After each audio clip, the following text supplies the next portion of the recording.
Il y a aussi un autre phénomène qui est très scandaleux, qui est le phénomène d'harmonisation réglementaire. C'est joli, hein, harmonisation, coopération réglementaire.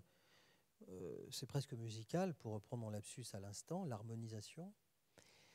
En fait, qu'est-ce que c'est? Dans le CETA, ça prend la forme d'un forum de coopération réglementaire. Dans l'avenir, si une réglementation est envisagée qui a un impact sur le commerce, c'est-à-dire toutes ont un impact sur le commerce, il faudra que le forum de coopération réglementaire donne son avis.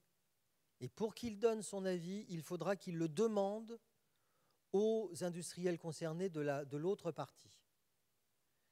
Pareil, si on traduit en prenant un exemple, traduit en français comme on dit, ça veut dire quoi?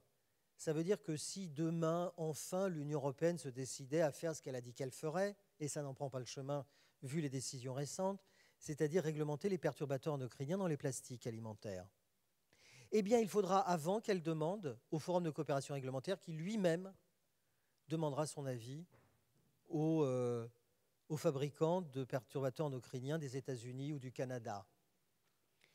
Si on leur demande leur avis, ils vont le donner.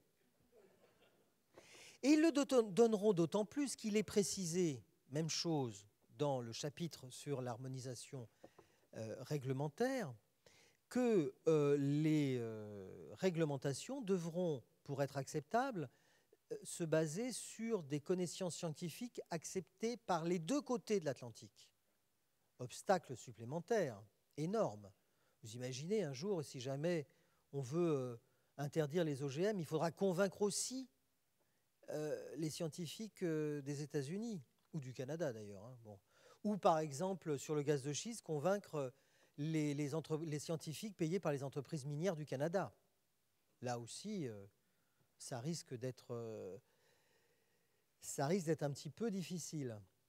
Et ils vont le donner en d'autant plus leur avis que, de surcroît, les réglementations envisagées ne doivent pas être, je cite toujours le CETA, trop coûteuses pour les entreprises. Trop coûteuses. Il ne faut pas que ce soit trop coûteux.